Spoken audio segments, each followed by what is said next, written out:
Chodesh Tov, everyone, and welcome. We are in Sefer Melachim Alef, chapter 4, Perek Daled.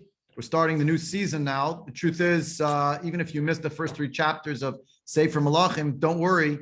Firstly, because Sefer Melachim was not the beginning of the story either. It started much, much before that time in many other stories in the Tanakh.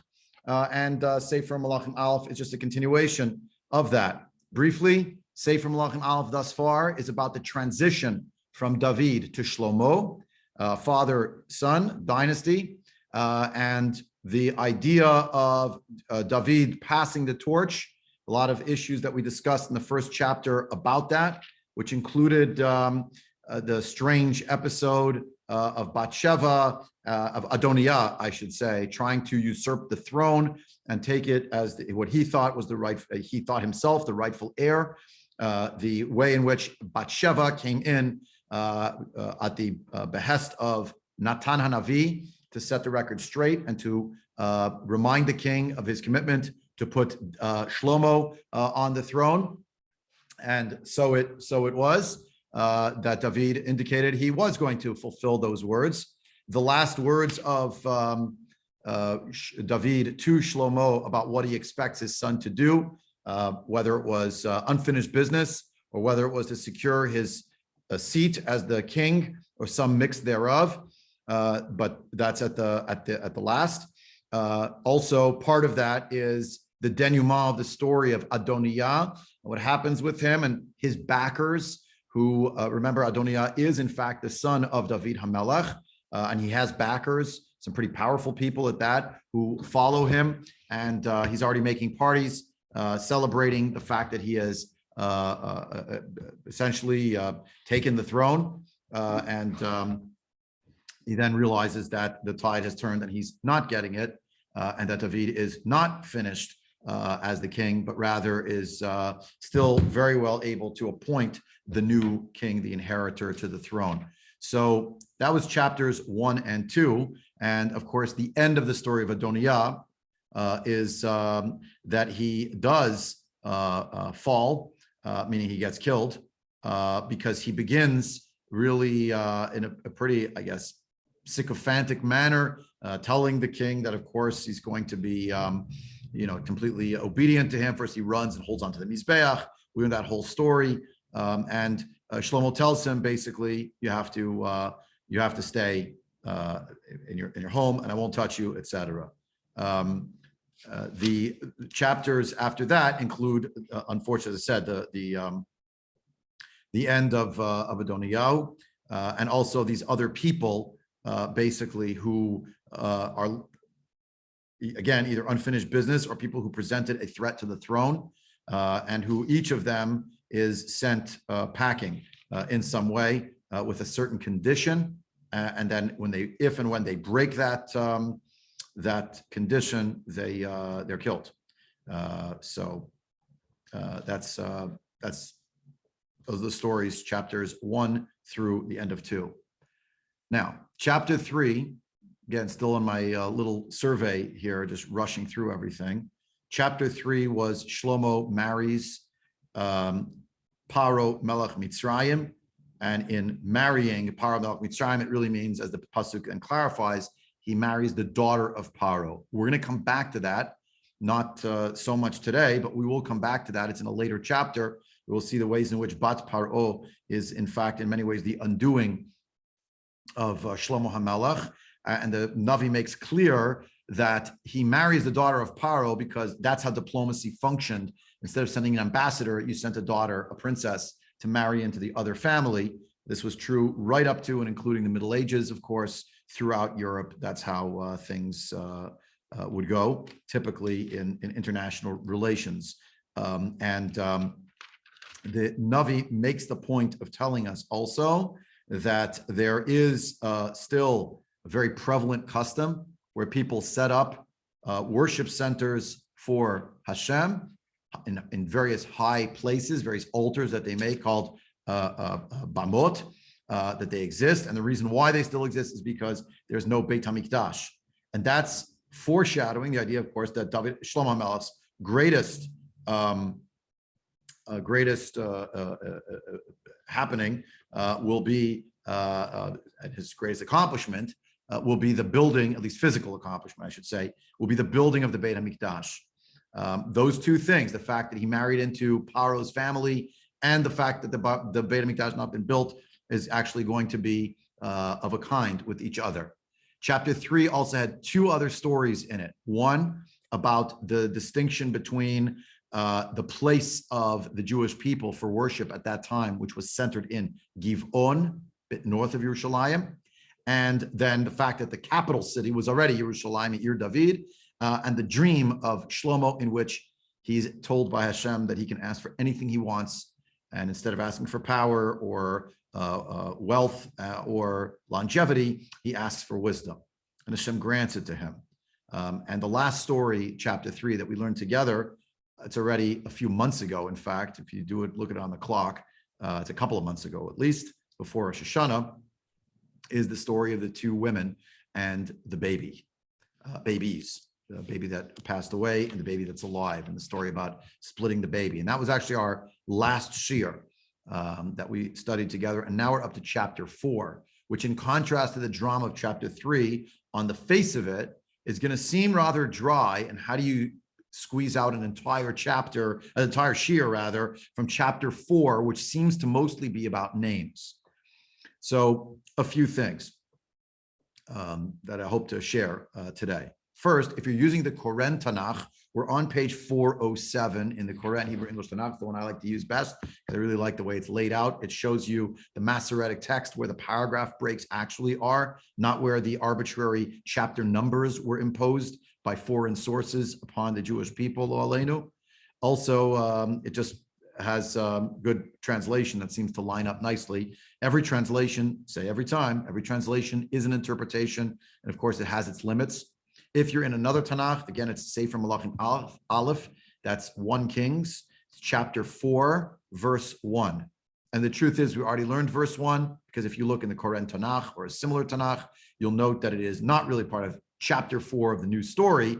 It's part of the last story, the last line of the story regarding what happened with the case of the two women, which, without going down the rabbit hole of trying to talk about that case again, let me just say one thing, which is it is not about a one-time happening, but it's rather an archetype of things that happen. Actually, you know, can you just leave the door open for airflow? Because there's no one in the building anyway, and Marla's here, but it should be better for airflow and stuff. So also you need a Tanakh. I just realized I didn't bring in any here. It's on the shelf. I'm still in the intro phase. Rachel Rosenfeld just joined us. So it was an archetypal story about one of the main functions of Shlomo, and it became known as the foundational story. Not only that we know, that we'll tell children and say, how do you know about the wisdom of King Solomon? I remember as a child hearing these stories. Well, here's a great story. It's about two women sleeping in the same room with two babies. Yeah.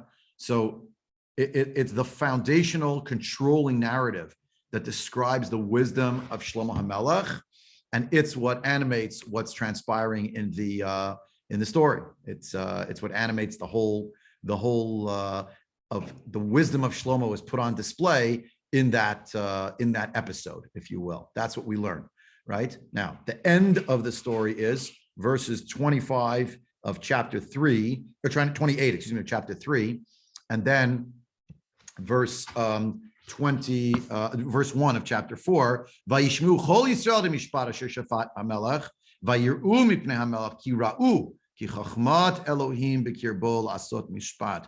So everyone heard about this story, not one story, but many stories. But this was the one that typified it. This was the most famous, the controlling narrative of them all. So it was told to everyone. And then we learn, and they saw his wisdom, etc. They were filled with awe. And then we get to chapter 4, verse 1, which is, again, at the end of the story. Vayihi hamelech Shlomo melech al kol Yisrael. Behold, King Shlomo was the king upon all of Israel. Yeah. So that's what we get. Now, if we were to look in the Malbim gives us a window into something here, which is the fact that this is not the first or the second, but the third time that Shlomo HaMelech is the king. Hashe'elot lama amar shlishit shaya melech al kol Yisrael shekvar hizkir shnei pa'amim shemamlecha nechona biyado. We heard this twice already inside of 3 chapters that he's the king. So the end of the chapter Oh, by the way, third time, he's the king. So, Vayiya Melach Shlomo Melach al Kol Yisrael. The Malbim, as is his way, quotes from his Rebbe, who he never met because they're separated by 4 centuries, 4 centuries. 4 centuries. And that is the Abarbanel. The Abarbanel wrote a voluminous commentary, which is very hard to access because he did not have an editor. He just kept writing and writing and writing and writing and writing. And he didn't have to deal with trenchancy in terms of what he wrote. So it could be a 40-page essay on something. So it's hard to access, but the Malbim gives it to us short. Abarbanel writes,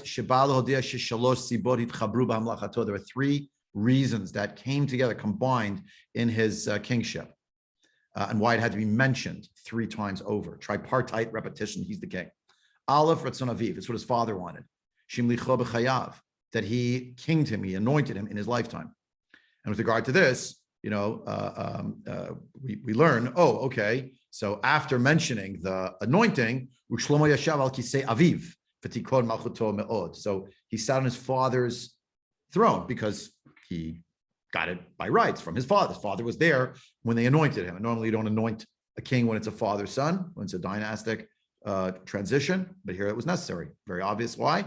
There were other pretenders to the throne. People were trying to grab it. So as far as that. Okay, bet. Masha, one second, hold on one second.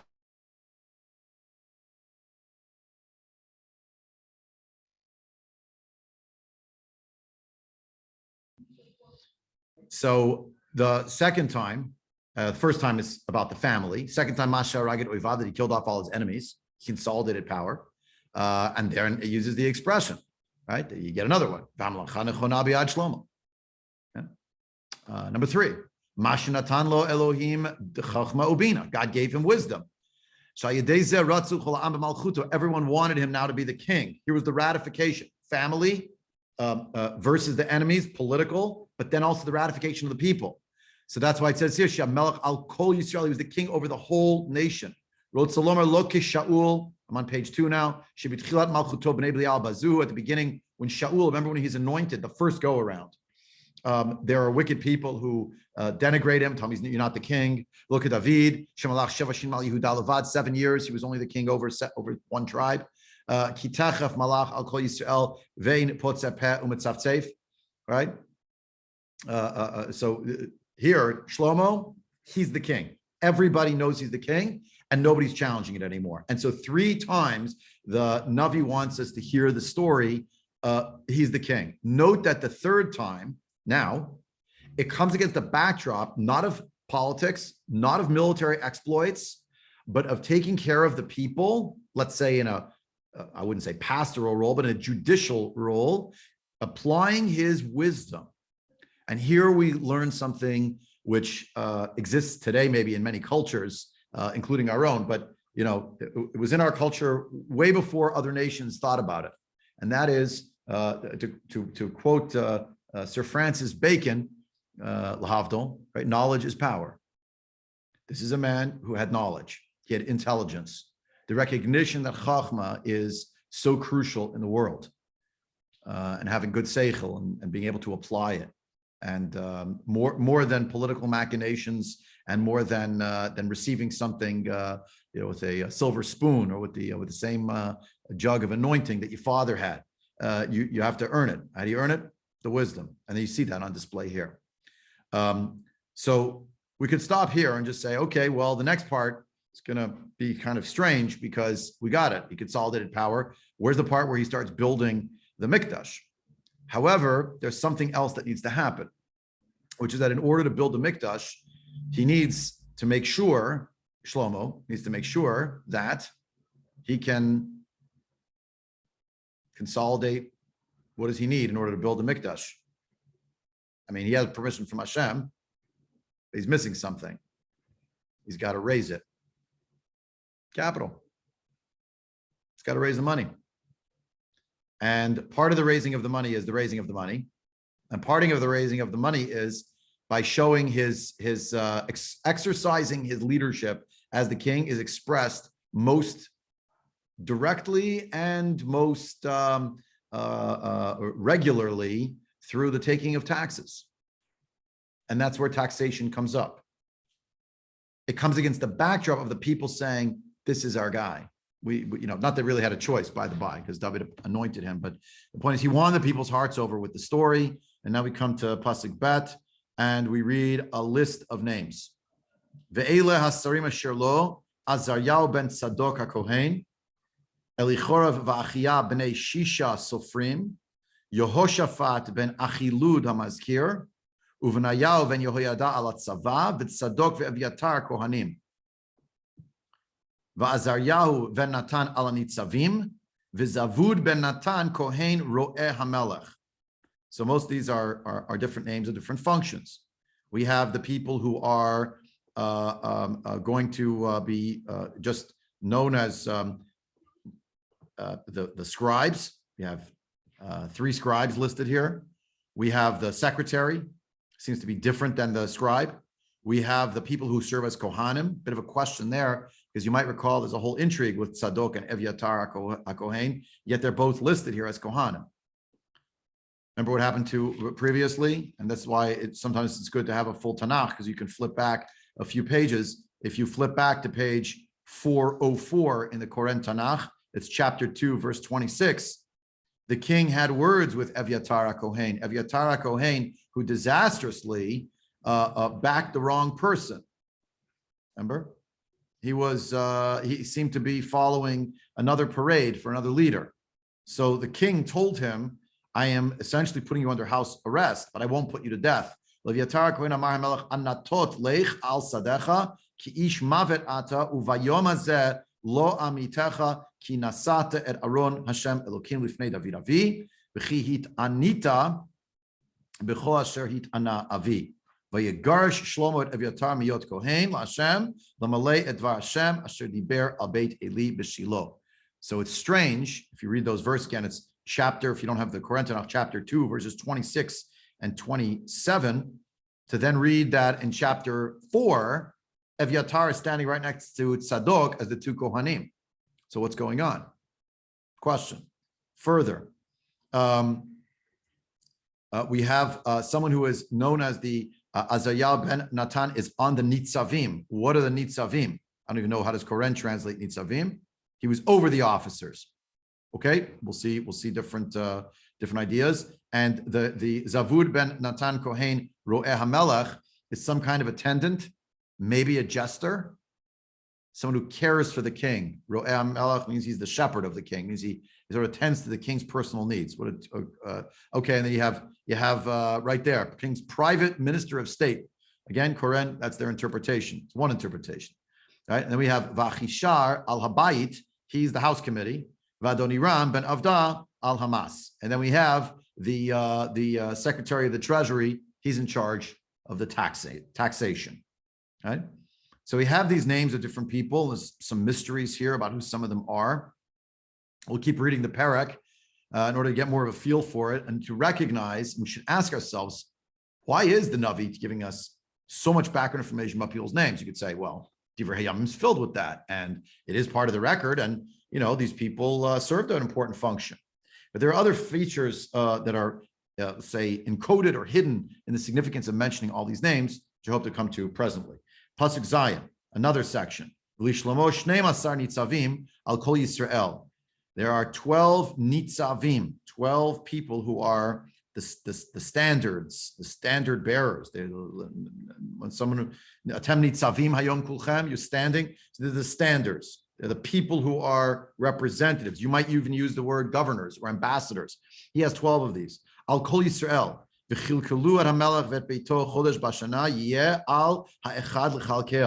So the job of these people is to feed the king and his household. Each one is responsible for a month of the year to take care of the king. Ve'ele shmotam ben Chur behar Ephraim, ben Deker b'Makatz u'Sha'alvim u'Veit Shamesh ve'Elon Beit Chanan, ben Chesed ba'Arubot lo Socho ve'Chol Eretz Chefer, ben Avinadav kol Nafat Dor, Tafat bat Shlomo hayta lo leisha, Ba'ana ben Achilud Ta'anach u'Megido, v'Chol Beit Sha'an asher Eitzel Tzartana mitachat liYisrael mi Beit Sha'an Ad avel mechola, ad me'ever liyok me'am. Ben Gever beramot Gilad, lo chavot Yair, ben Menashe asher Gilad, lo chevel argov asher Bashan, shishim arim gedolot choma uvriach nechoshet. Achinadav ben Ido Machanaima, Achimaatz ben Naftali, gam hu lakach et basmat bat Shlomo liisha. Notice you have now, I think we're up to 2 people who are married to the daughters of Shlomo. Same idea. The daughters of Shlomo are marrying these people out in the field. Why? Because that's what it means that they are involved in connections. Yeah, they're wedded to each other, quite literally. Ba'ana ben Chushiba asher uva'alot, Yehoshua ben Paruah b'Yisachar, Shimi ben Elav ben Yamin, Gever ben Uri ben Eretz Gilad, Eretz Sichon Melach ha'Emori, ve'og Melach ha'Bashan, u'tziv echad asher ba'aretz.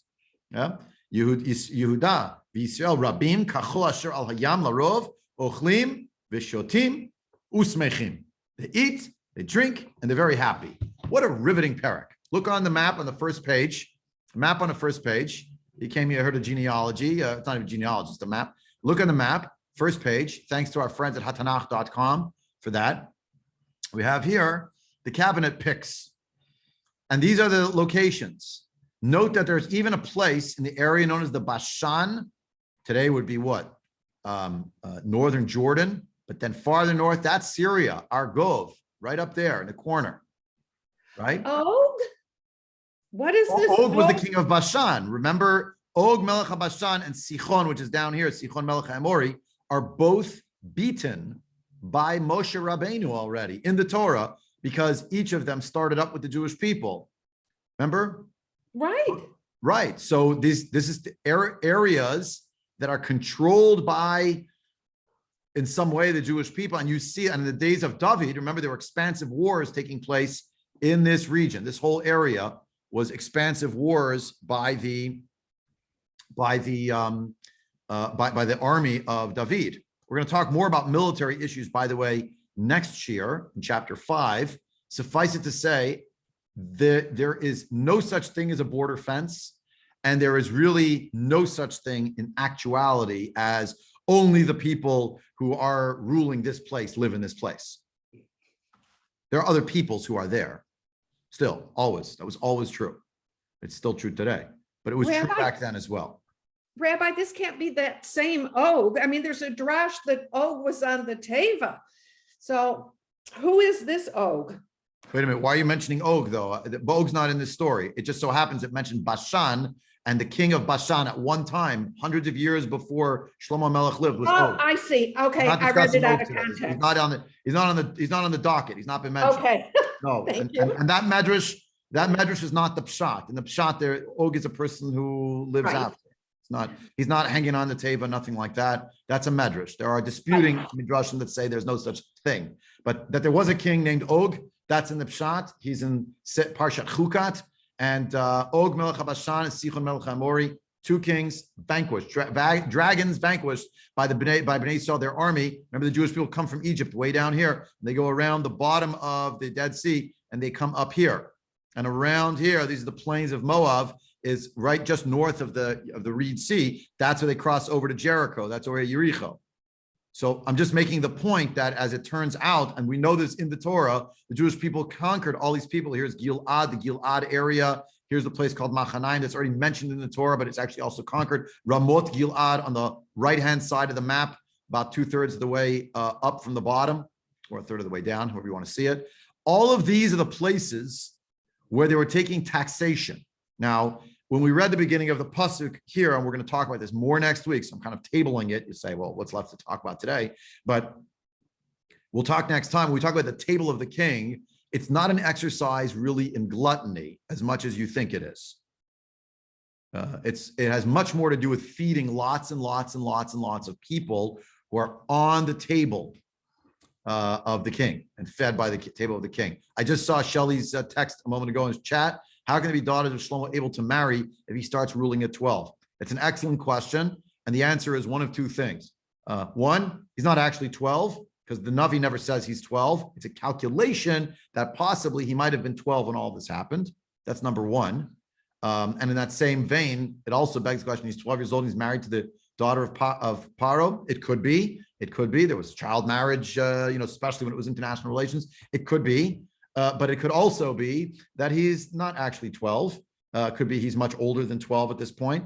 And it could also be, and this is important to realize and to remember this, we've talked about this in many different guises and contexts, and I'm mentioning it here again, and for those who may be less initiated into our learning, you may find this strange, but the Navi, like the Torah, is generally following a certain path of chronology, but it's not its main concern. And oftentimes theme will overtake or supersede chronology. And I give the analogy, when you're reading a book and you're focused on, there are 5 characters in the book, they might tell you something when you're in character number 3 about the end of character 3's life. And they'll say, now we're turning to tell you the perspective in characters 4 and 5, and we're going to dial back to things that happened during the lifetime of character 3. But since they lived, overlapping, couldn't tell you the whole story completely in a chronology, theme had to supersede a chronology in some instances. The way Chazal expressed this is, Ein mukdam u'muchar b'Torah. There's no earlier and later in the Torah, which does not mean and never meant that there's no rhyme or reason to any chronology in the Torah. It's not that's not true. The flood with Noah of this week's Parsha didn't happen after the Jewish people came to the land of Israel in the book of Yoshua. That's not what it means. But it means, and here, let me use this example, the organization of the book, and so I'm trying to show you, first of all, the book's not the beginning. The book is the end of the beginning, right? Because it's David HaMelech dies, and he's not the beginning either, obviously. So we always pick up the story a little bit in the middle, except when you get to Breshit, where it's more of a midrashic tradition that there's before. But as far as the Pshat, that's Bereshit, the beginning of the beginning, the letter Bet, as the Gemara says, Masachet Chagiga. But we get to this story, there was succession. How is he going to become the king? How does he consolidate power? And by the by, who are the people during his reign, not necessarily in year 1, but over the period of him being the king, who were the main people that would come to, represent the positions of governors or tax collectors in these places. Rabbi, here is the amplification Rabbi, of who was the main guy? Oh, he was the son-in-law of the king. To amplify this theme that, and you could call it nepotism if you like, that's to say today, but then we would say it was a prudent manner of governance to keep things in the mishpacha, which was why the mishpachas between the prince of of such a country was marrying the princess of so and so, as he acceded to the throne in order to have to keep the blue bloods together, if you will, as a class. Okay, Shelley, go ahead. okay, but you started out by saying that, in order to build the Beit HaMikdash, he's got God's permission, but he needs the capital to do so. So you're saying that this is all going to be about taxation and how he gets the capital. So therefore, it's going to be in the beginning of his reign, because he's got to get the money together before he even starts building. And it takes about 7 years, something like that. But he starts fairly early in the. So it's still got the chronology question of how he can have daughters early enough, old enough to marry, and Right, but here's my point. My point is the names you see here, they don't necessarily have to be the first people who he ever appointed or the only people he ever appointed. Just like the ambassador, the Swedish ambassador to the United States, whoever it might be, changes every few years. Now, I'm not suggesting there was turnover and term limits. My point is just because you see the names here doesn't mean those were the people. And I'll go one further. This description does not make clear that he's raising money for the temple. He's not raising money for the Mikdash here. It tells you that the function seems to be, in order to have food, that's verse 7, that these people are in charge of making sure ongoing. It's a system. It's not a one-time fundraiser. It's a system of annual, month to month, who's going to be responsible. Rabbi? Yeah. I'm next. Is that okay? Go ahead. I'm listening. Go ahead, Helen, please. Okay. I was in shock, Shmini Atzeres. The reading said that Shlomo sacrificed a couple of 100,000 animals. And the next day on some story, I saw a scholar, and the scholar said he just wanted to show the grandeur and the wealth of the nation. Yeah, But we're his gonna read, I'm name- sorry to cut you off, Helen. We're gonna be there in chapters 8 and 9. Maybe we shouldn't have this conversation right now. If you want to link it to this, to the raising of the taxes, that's fine, but we're gonna get to that chapter. It's in Sefer Melachim. Yeah, but I mean, it was shocking whether Yeah, it was a. well, let's not public spill the beans though. We're gonna barbecue get there. The Okay, feast is one other coming. thing, the Anoshim Nitzavim LeAvraham. So we started with that word Nitzavim back in Avraham, is that right? Is that the word they used? I'm afraid I don't recall it being with regard to Avram Avinu. I could be wrong. I That don't. the Malachim are coming down the road. Well, yeah, yeah. Well, yeah, I'm back in Parshat Vayera you're talking about, but yeah, Yeah. okay, yeah. So it's an important word. It is an important word, and yeah, I didn't make anything, but again, a matzeva is a monument.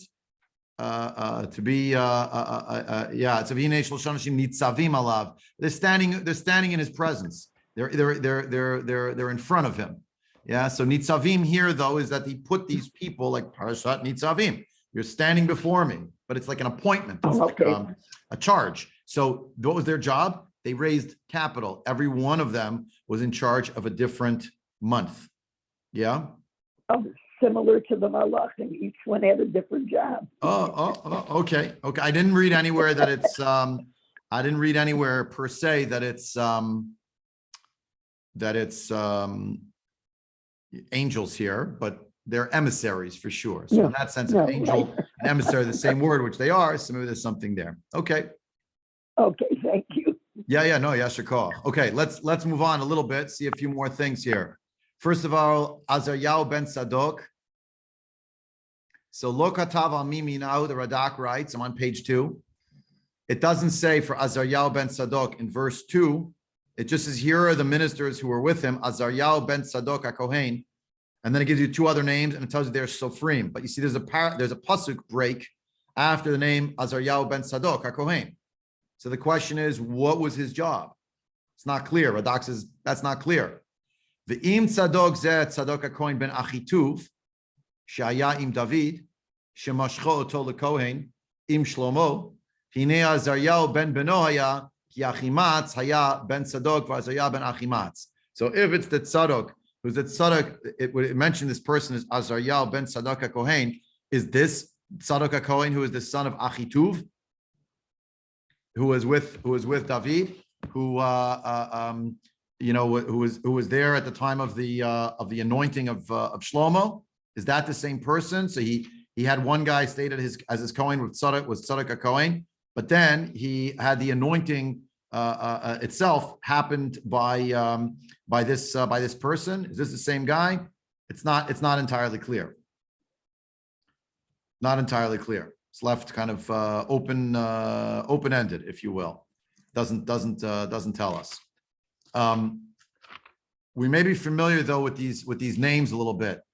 Azaryahu ben Achimatz, they ring any bells? You think of something or?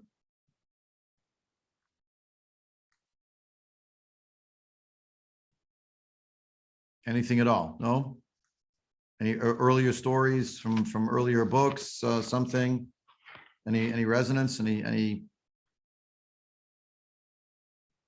Okay, we might have to leave it, but there's something that might be a little bit earlier, something that happens. That is quite jarring about the mention, at least as far as Radak is concerned, about the relationship here between these people and earlier people who were in the story.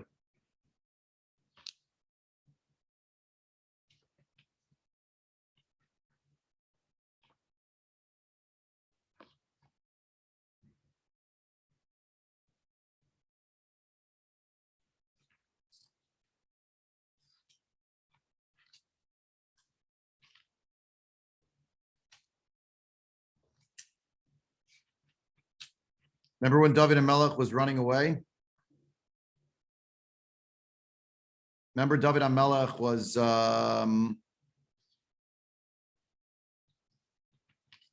on the lamb.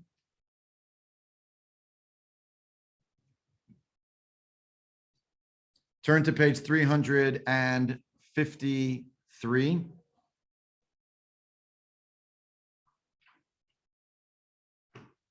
What chapter, Rabbi, for those of us who don't have? Oh, the- sorry. Chapter. Oh, wait, this actually. Yeah, it's 22. The truth is, I'm by accident about to take you down a rabbit hole that I can't get you out of today. It'll take too long. I'm gonna table this. It's gonna be when we get back to a discussion once again of Evyatar. So, 1 second.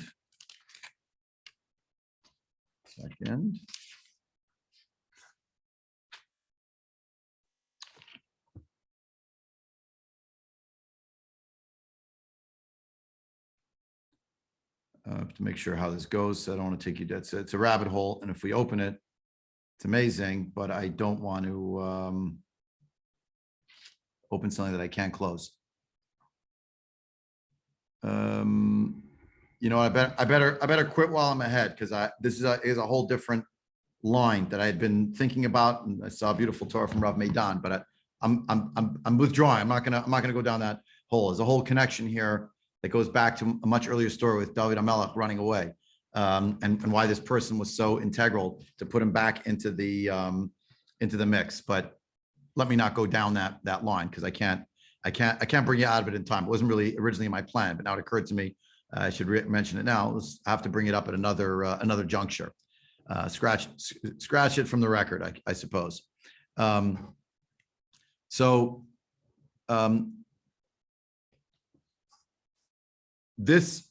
of these names we're not entirely sure, like who are they and what are they doing here, right? We're trying to figure out each time, and sometimes we're getting the backstory, sometimes we're not. We find out that there is actually, for some of these people, more of a story that we either were aware of, not aware of, that's in the pshat, not in the pshat. I'm going to give you an example now of something that I think will give us pause. And it goes like this. When you look at these names, I'm going to walk down this road. It mentions that Azariah ben Tzadok is a Kohen. So Radak's just telling you, it's not that Azariah was actually the son of Tzadok, he's probably the grandson of Tzadok. But when you look here at the Metzudat David tells you, maybe he was put as a Mashuach Milchama instead of Tzadok. Remember, there was a Kohen who was sent out to be anointed for war. He's put up as a Kohen Gadol. Even David put up Ira to be in the place of Tzadok. Further along, previously in Shmuel Bet. So maybe Ira died, and maybe they had to put someone else up. We're trying to figure it out. Yeah. And then we learn here, you just have this idea in the Malbim, the next source. He tells you, well, it's the grandson of Tzadok. He clarifies it. He's Achimatz ben Tzadok. And it doesn't tell you for what reason he was appointed.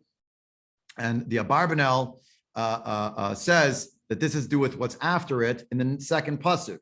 Azariah plus Elichoref plus Achia, the three of them are the scribes. And what are the scribes? They wrote Divrei Hayamin. They're writing the chronicles of the king, right? And they wrote down everything that the king adjudicated, etc., right? So then the Mazkir, who's that? That's the person who's the secretary, writing things down. Which deen came first, the chronology of it, but not with the same detail as Sofrim, right? So there's a person who's a Kotev Sefer HaZichronot. Now, in this list, we have very strange well,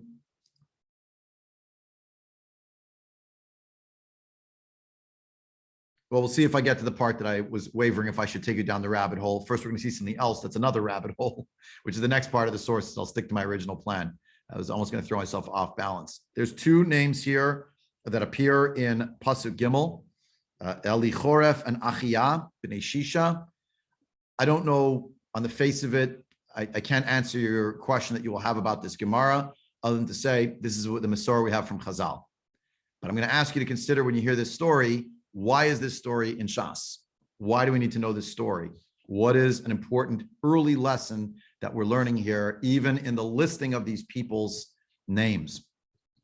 So this is the Gemara Masechet Sukkah, Daf Nun Gimel Mud Alef, and you have it in the Hebrew, the Aramaic rather, and the English underneath it. And let's go. Let's see how far we get. Amar Rabbi Yochanan, Ragloi de Barnash Inun Aravin Bey. A person's feet are their guarantors. La'ater demitbai taman muvilin yate. The place where a person's supposed to be, that's where their legs will lead them. In other words, they'll find themselves in the place they need to be at the right time. So, Hanau Trey Kushai, the Havu Kaime Kame Shlomo. There were two Kushiyim, according to Rashi here on the Gemara, right in the next page. Trey Kushai, Al Shem Shayu Yafim Karu Lehachi. They were very handsome people, and therefore they were called Kushim, right? Not as we normally translate Kushim from Eretz Kush, but here Kushai means actually very beautiful. By the way, that's also the interpretation of many of the commentators about Tzipora. The same thing. Okay. There's no apologetics, you understand, on these matters going on in the 12th century, 11th century, in France and Germany, you understand?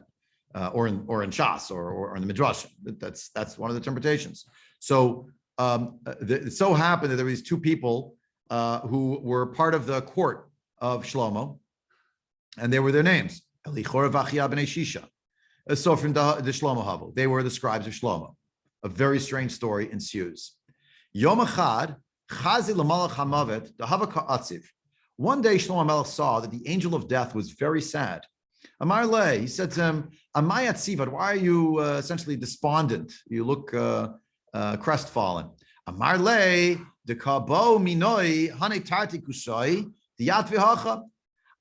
They want me in Shemayim. I have a mission. The mission is to take those two fellows, and it's their day to die. But for some reason, I can't take them. I'm sad that I can't get to them. Now, why couldn't they get to them? It's not made clear in the story, but this is the story. So here comes the next part of the story, just to make it way stranger. Okay, and here we have it. Masrinu l'seirim shadrinu l'mechoza deluz. Shlomo, in an effort to save these two fellows, because he knew that the Malach Hamavet was coming for them, gave them over to demons, and they took these two over to a place called Luz, a town called Luz. Okay, very strange. Now, if you go to the next page, here to Rashi, it describes here in Rashi, the Kabo Binoi, Elu mitvakshimi meni lamala. On high, the Malach Hamavet told Shlomo, they're asking for these two. What can I do? Shigiyaz man lamut, they have to die today. Le'acholi told nishmatam kim shloni gzar lem lamut kiim b'shar luz. But what he didn't say to Shlomo, he didn't tell him this part, but this is what it actually says on high. Their place where they need to die is at the gate of a place called Luz. Now, what is Luz? There's a Gemara in Sota that describes that there's this place called Luz. The Malach Hamavet cannot kill anybody in Luz. The people in Luz live forever. Now, where is Luz? How can we get there? Can we buy a ticket? Nobody knows where it is. But there's a description of this place called Luz. Okay? So Shlomo gave these two over to the Seirim. In English, literally, that means the goats. But Rashi tells them it means the Shadim, the demons. Now, look at this. Shehum Mahayam Melech Aleihem. Shlomo is the king of the demons. Kirichtiv Vayoshev Shlomo al Kisei Hashem LeMelech, says the Medrash, Shemalach El Yonim V'Ala Tachtonim. Right now, some of the more rationalists among us are rolling our eyes and wondering if we've stepped through some kind of strange funhouse mirror. But this is what is described by Rashi and by the Gemara. Okay.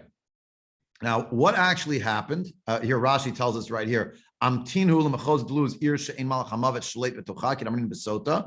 us that, but now let's go back to the story, back to page 2, flip back. Sorry to make everyone so dizzy. So he gave them over to the Seirim, means the goats, but not literally goats, but it means really the Shadim. And they brought these two to the place called Luz. when they arrived at Luz, they died. Lemacha, the next day, Chazia Malach Hamavet to have a kabadach.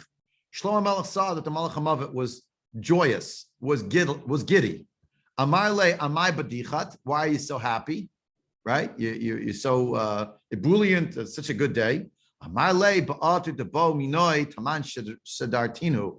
The place says the Malach Hamavet, also known as the Samach Mem, the angel Samach Mem is the acronym because we don't want to say his name too often. Samach Mem Samael, Samach Mem Alef Lamed. So the Samach Mem, aka the Malach Hamavet, says, "Oh, the place where they needed to get to, they got there, and guess what, Shlomo? You brought them there." Miyad Patach Shlomo ve'Amar Ragloi debar Inish Inin Aravin Bey Le'ated Mitboy Taman Muvilin Yatei. Shlomo Melech then declared, which would later be recited as a principle by Rabbi Yochanan, but really, what's its source? It's Shlomo HaMelech. The legs of a person are the guarantors. The place they need to be, that's where they will be led. So, why is this story in Shas? What are we supposed to learn from it? Literally, Shlomo Melech happens to be, he's so smart, he also happens to be in charge of demons. It's mind-boggling, yeah? Mind-boggling.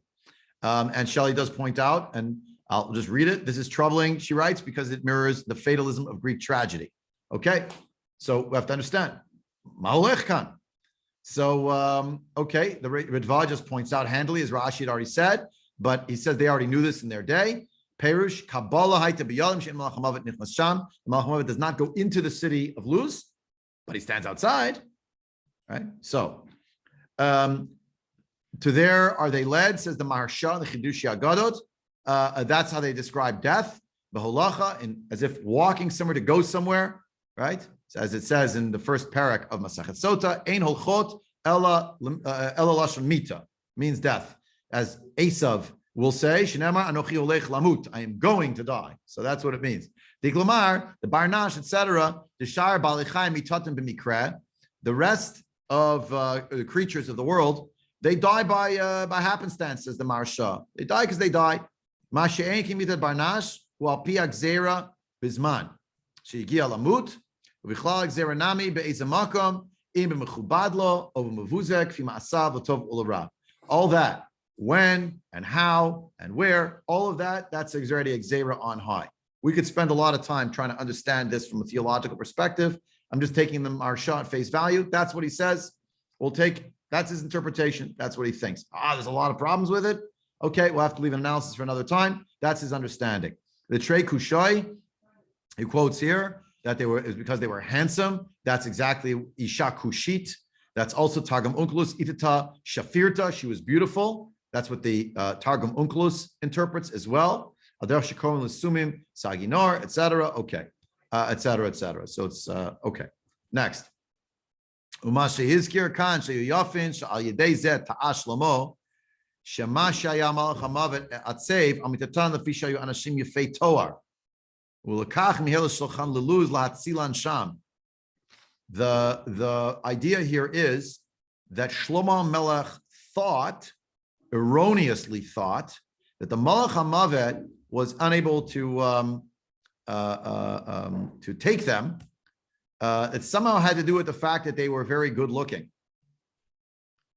The fact that it mentions they're beautiful, Shlomo thought that the sadness of the Malach Hamavet was not that he couldn't grab them because they weren't in the right place, but that his sadness was that such beautiful people were about to be taken from the world. So, in other words, to say it in other language, according to this Gemara, Shlomo HaMelech, for all of his wisdom, misread a situation. He misinterpreted the sadness. Else, why is the Gemara telling us, as the Maharsha, that they're handsome people? The Navi never told us they're handsome. Who cares what they looked like? If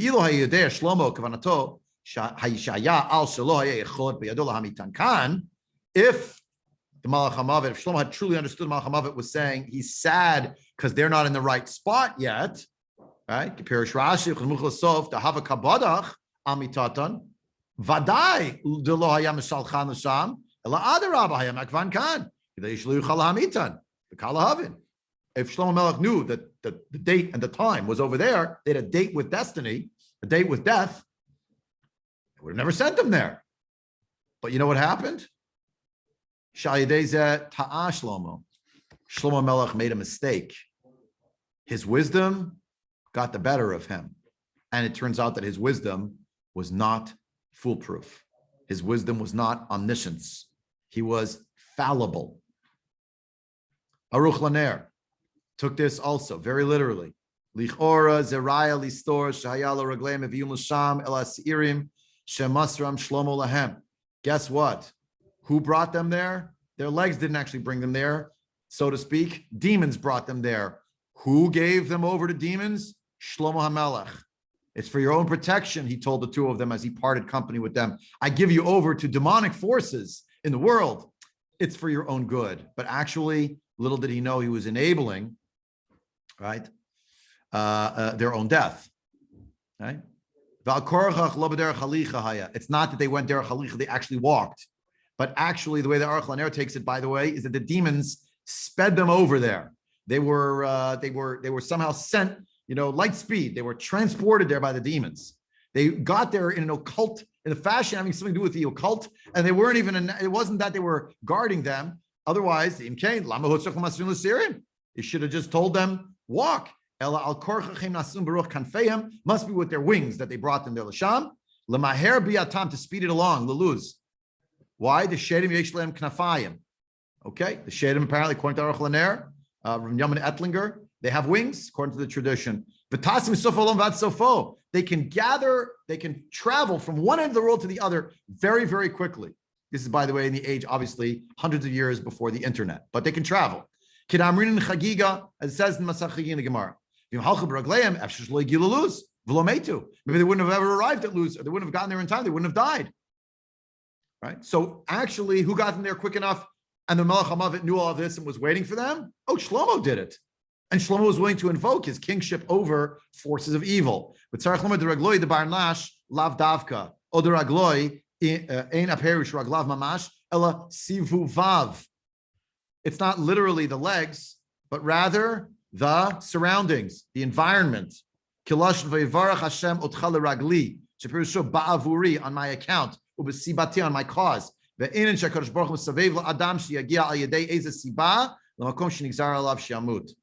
will arrange it so that that's how it will play out. Very strange, but that's what we have. So again, I haven't answered any of these questions, sort of just mounting them one after the other, but we can take one easy lesson from the story, a low-hanging fruit lesson. Shlomo Melech, you think you are the king of everything? You think you're going to best the Malach Hamavet? You're not going to best the Malach Hamavet, number one. Number two, you think you're going to invoke demonic forces and that's going to help you? Guess what? Beware of what you unleash. Now, on the subject of these demonic forces, and so, very strange, I will say right now, in the here and now, so there's no misunderstanding, I could see two perfect Jews, and I would say that most Jews probably fall in this first category, that just as Hashem created angels, he created demons. They're wicked angels, and they're shlichim of Hashem. They do not operate on their own. They do not have their own free will. But the reality is that they're metaphysical creatures. They're not really physical, and that's why they can travel, just like angels can travel, et cetera, et cetera. Yes, the Gemara and Chagigah does describe, and elsewhere, three characteristics they have that share with people, three characteristics they share with angels. There's somewhere in between, whatever. But there's a second category of understanding about Shadim. And I'll read it to you. I'll show it to you, put it on the screen. It's the approach of the Moreh Nevuchim. The Moreh Nevuchim, the beginning of the Moreh Nevuchim, the Guide of the Perplexed by the Rambam, is downright challenging to read because it is essentially a dictionary. How to define this word, this word, this word, this word. Chapter 1 is, what does it mean that God created a human being in his demut and his tselem? What does it mean in his image and in his form and his image? How could that be? God's not physical. So how do we understand it in basically metaphorical terms? Here in the 7th chapter, the Rambam tells us about Yeled, about birthing, about having children, about being the progenitor of the next generation. And he says it can mean various things. First of all, it refers to laledet, means to birth, literally, but it's a word like many other words that is borrowed in other contexts that are related but not literal. So you could have this in things that grow. You can have it about certain times. The times birthed something. He says it could also be about thought. Thought could be birthed, right? V'yaled sheker, that lies were born. It doesn't mean literally they were birthed from a mother. It's an expression, it's idiomatic. And so we have an idea here, and he goes on to describe that even someone who's a child of someone else can also refer to something not literally a child of, but related to. So he gives the example of a Ben Torah and a B'nai Nevi'im and B'nai Torah. They're not literally birthed by the Torah, literally birthed by Nevi'im. It's an expression, yeah? Okay. So the highlighted portions here, the blue. Uvazora hash'ala, in this borrowed terminology, metaphorical terminology, ne'amar ba'adam. It says so with regard to the human beings, in regard specifically to Adam, the first Adam, the human being. Vayechi Adam 30 ma'at shana, vayolad bidmuto ketsalmo. Where is that? It's the beginning of the Torah. We have the description of Adam after birthing Cain and Hevel, and the terrible and sad story that happens there. We learned that actually they continue to have children for a period of time. It's on page 5 of the Koren Tanakh, Breshit chapter 5, verse 3. Vayechi Adam 30 ma'at shana, vayolad bidmuto ketsalmo. Right? He gave birth, right? And then it describes Vayikra et Shemo Sheit. So describes the Rambam. Ukvar kidam l'cha, I already explained in the first parak of my work. Inyan tselem adam udmuto mahu. What is the tselem? What does it mean in the image, in the form, and in the image and the form? V'chol mi shikadmu lo min abanim l'gia aleim hatzura enoshit be'emet. Everybody who was born from the children of Adam and Chava before Sheit were not of human form truly. Asher hi tselem Adam udmuto ne'amar aleh b'tselem Elokim uvidmuto. Because the tselem of Adam, in truth, the real one, the human children, are b'tselem Elokim. So Cain and Hevel are, it seems, b'tselem Elokim. But the other children of our 130 years afterward, not b'tselem Elokim.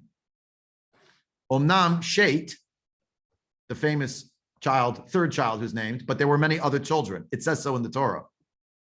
Kasher limduhu ve'evinuhu v'nimtza shalem hashlimut enoshi v'amar bo vayoled bidmuto ketsalmo ukvar yadata ki kol mi shelo higia lo zot hatzura asher biyarnu inyana hu eino ish aval behema al tzurat ish v'tavnito.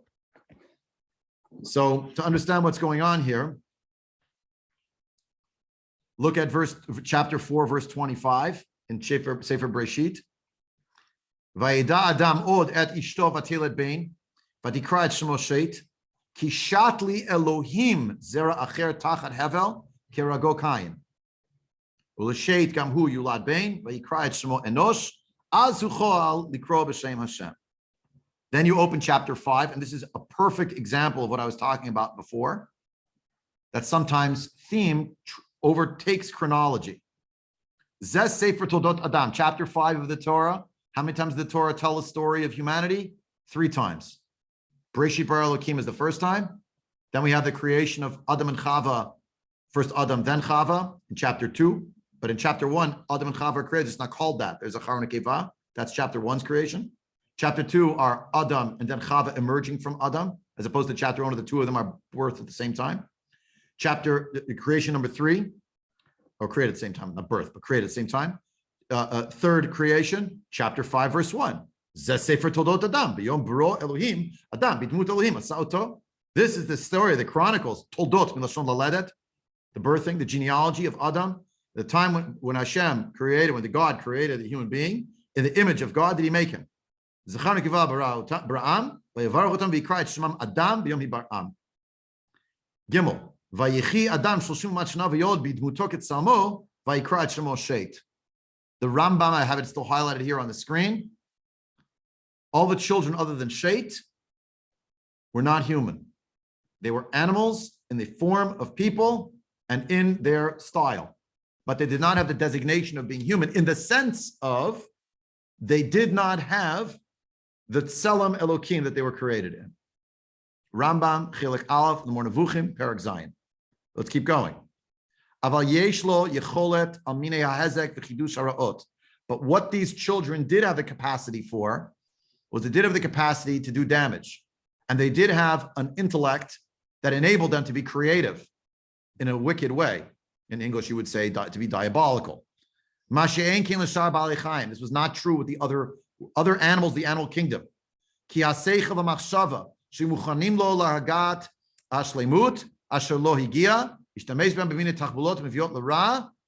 were able to use these elements that they had of intellect. I'm loosely translating here, but they did not have completion of intellect because they were not B'Tselem Elokim. They were merely in the image of the animalistic components of the human being. And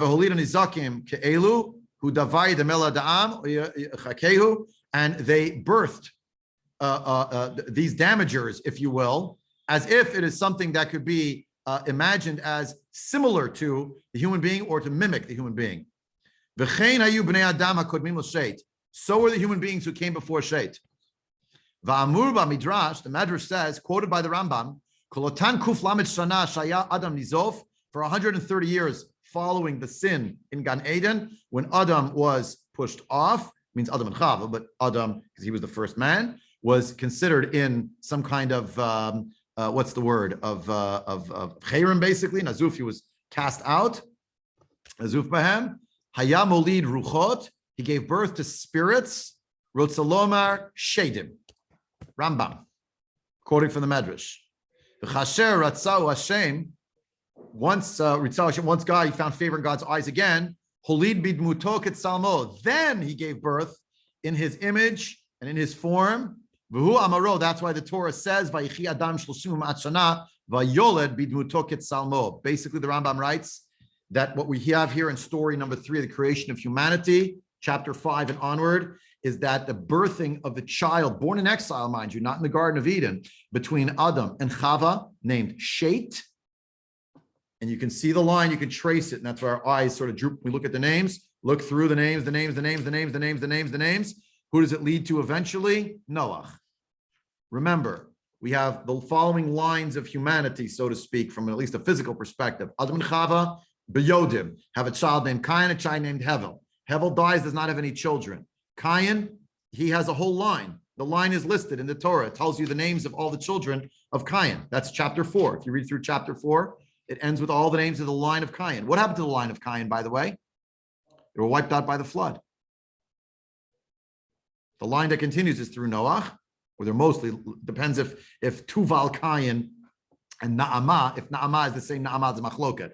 If the Naamah in the story that's in Cain's lineage is actually the wife of Noach, that Naamah, so then there is a little bit of a salvation that goes to the next, and then Naamah and Noach connect, and they get married, so the line of Cain is redeemed, then you have Shem, Cham, and Yafet emerging. But all of humanity that emerges, and that's what we call humanity, the B'nai Noach, we're all descended of Noach, and every person is human, descended of Adam and Chava and Shet, and through that line. You understand? According to the Rambam, Shedim are not a separate metaphysical creation per se of the Ribono Shel Olam, but there's something that human beings can birth. But this goes even further. And here, in a rare moment, if I'm watching the clock, 7 minutes left here, and then I'm stopping, no matter what. So I'm sorry, I'm cutting off questions and comments and discussion. There's so much to say here.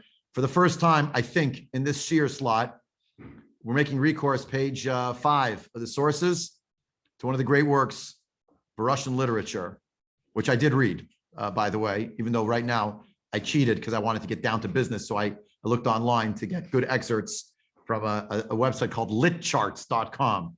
The Brothers Karamazov, a must read, a lengthy read by Fyodor Dostoevsky on the subject of good and evil and morality, and particularly with the advent of the modern era, and particularly at a time when there were many currents which led to, of course, communism, etc., that are already being prefigured in certain ways as features of the zeitgeist of the time in which Dostoevsky lived, breathed, and wrote.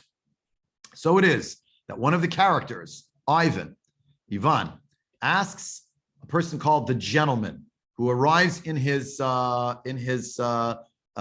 house one day, well dressed, sitting on a couch in dialogue with Ivan, who does have a fever at the time. Ivan asked the gentleman to tell him a funny anecdote. He tells a story about a man who was sentenced to walk in darkness a quadrillion kilometers. After that, the doors of paradise would open to him. The man stood, looked down the road, and refused to walk. He laid down in the road. Ivan laughs when he hears the story. He says, it's the same whether the man walks forever or lies down forever. The gentleman says he arrived long ago and the doors of paradise open. The man believed that the walk was worthwhile. Now, whatever the story is, the punchline of the story, sorry to give it away, but Ivan says that Ivan, made up the anecdote about walking a quadrillion kilometers. This surely proves that the gentleman doesn't exist. So this dialogue, and here it is, okay, so this is whatever, it's just a separate thing, but I'm mentioning this. Ivan ignores this, however, and keeps trying to reassure himself that the devil is not real, that the gentleman is only a projection of his own fevered brain, which is very possible. The gentleman says that further along the same website. Again, you can read the book. I read it years ago, sometime in the 90s. And I remember this scene. It's very vivid. The gentleman's having a conversation with him, and Ivan keeps telling him, you're not real. You're just in my head. And he's saying, no, and they get into a whole theological discussion. The gentleman says that once humans have renounced God, they will be able to conquer nature. They will also accept death. He tells Ivan that the present question is whether or not such a time will ever come. If it does come, the new man is allowed to become a man God. In such a world, everything is permitted. Suddenly, Ivan hears a firm knocking on the window, causes him to jump up. He wants to go to the window, but something seems to bind him. The knocking grows stronger. Finally, the bind breaks, and the gentleman has disappeared. And now, whoever made up this website, Lit Charts, I assume a literature teacher, professor, high school, whatever it is. You can read the book, but it's great, trenchant. Dostoevsky suggests the gentleman or the devil will be on the side of modern science and socialist politics, which find little necessity for God. Sound familiar? If humanity is capable of reaching a social contract according to adherents of modern philosophies, there is no need for God. Yet the gentleman claims that in a world in which everyone has their own moral code, each human being becomes their own God, small g, obviously, and there is no longer any singular truth. Once again, a character reaches the conclusion that if there is no God, quote unquote, everything is permitted. That was the line actually written by Dostoevsky in The Brothers Karamazov that became so famous. If God is dead, everything is permitted. Will be picked up by others, but it's because of this scene in the book. Now, why do I bring this up? I should say Allah Havdal Fi Avdallah 10 times, 1,000 times. What does that have to do with us? A sentence by Reish Lakish that I've quoted to you many times. Amar Reish Lakish, who Satan, who Yetzer Hara, who Malach Hamavet. The Satan, mentioned sometimes in Tanakh, equals, to say it mathematically, the Yetzer Hara, the evil inclination of a person, equals the Malach Hamavet. You'll ask me, we just read a story in the Gemara where the Malach Hamavet is having a dialogue with Shlomo HaMelech. Shlomo HaMelech was in dialogue with the Malach Hamavet because he was incredibly wise. But he didn't really outsmart the Malach Hamavet. He didn't really outsmart the Yetzer Hara. He made mistakes. And indeed, as Karen wrote probably just a minute ago, enter Nietzsche. Exactly. Bidiyuk. So just to understand what's going on here, I'm not going to go back down that rabbit hole that I was going to send you down, which we'll save for next time already because we're basically out of time. But let me conclude with the following. It says here about Eviat, I'll come back to that another time. The question comes up as follows. Who are these? Skip to page, page 6. Who are these 12 people? What are they doing? So it tells you, before we learn about how great the table, the Malbim says, before we learn how great the table of the king was, and how much was on his shoulders that he had to feed all sorts of people, it tells you that he was so wise, the value of his wisdom, that he didn't overdo it with the people. He just gave 12 different governors, basically, tax collectors, and he divided the land into 12 regions or cantons, right, as against the 12 months. So every month someone would take care of something, right? And he was very, very smart about it, yeah? And then further along, in the same chapter at verse 20, it tells you, by the way, he could have a great and large table.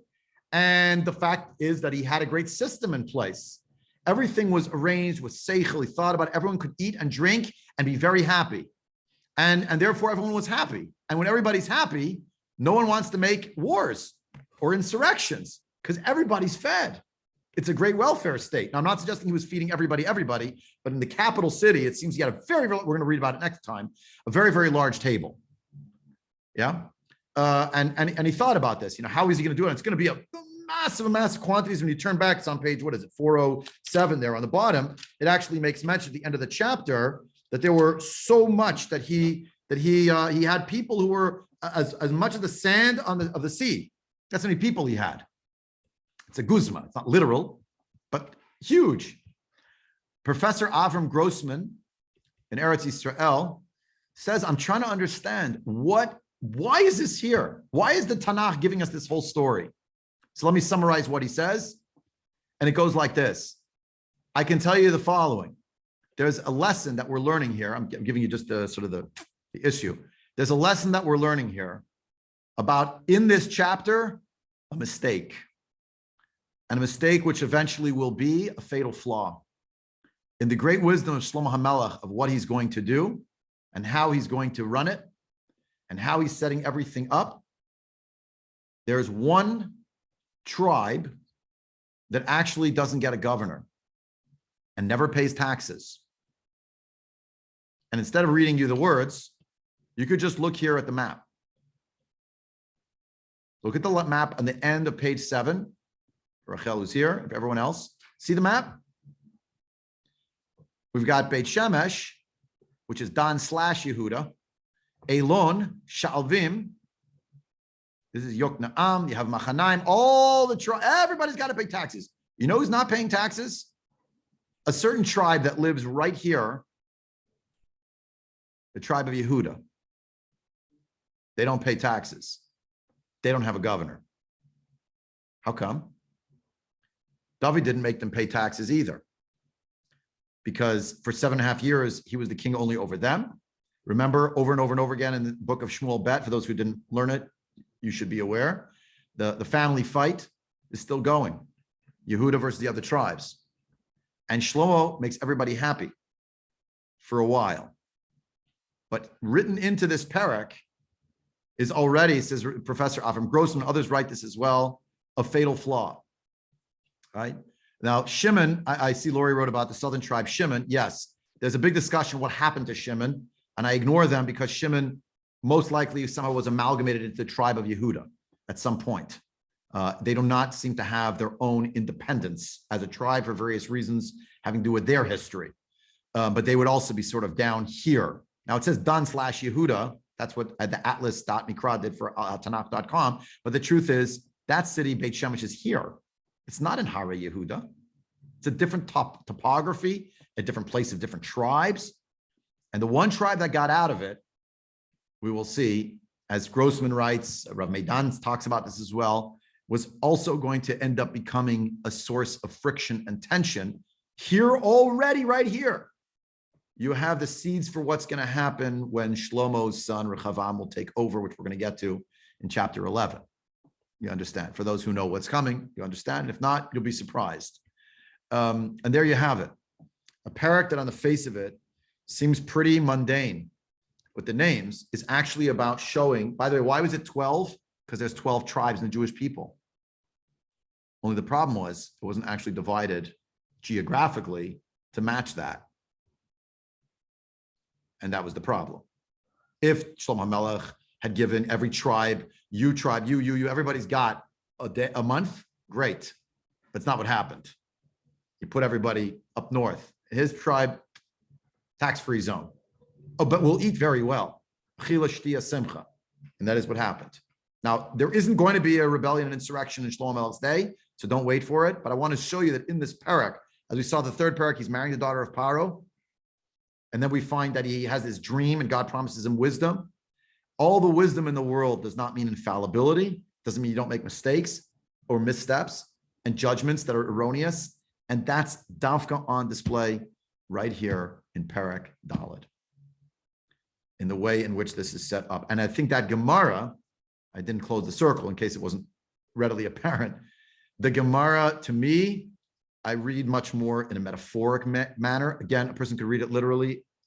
Who am I to argue? Probably most of the Chachamim of our nation held that it was literal, that there's a creature called the Malach Hamavet, and Shlomo Melech is in charge of all the Shadim of the world. But if you start understanding Shadim as the diabolical dimension, and not necessarily exclusively metaphysical creation, but what happens in this world, and that even someone as brilliant as Shlomo HaMelech is already doing a dance with the devil. That's going to be instructive. We're going to come back to a later story involving Shlomo HaMelech, also with a dance with the devil, where we're going to also be scratching our heads. And I want you to appreciate, we learned this a little bit in Chodesh Elul, in a reflection of wickedness, and we see it here too. That's Shlomo's in dialogue with the Malach Hamavet, but in the end, he can't best the Malach Hamavet either. And that's sobering to think this was the zenith of Jewish history in certain respects to that point. We'll come back to it next week. We stopped at the end of chapter 4, which is not really the end of the story. You can read the end of the Parshiah. It's one more pasuk about Shlomo's reign.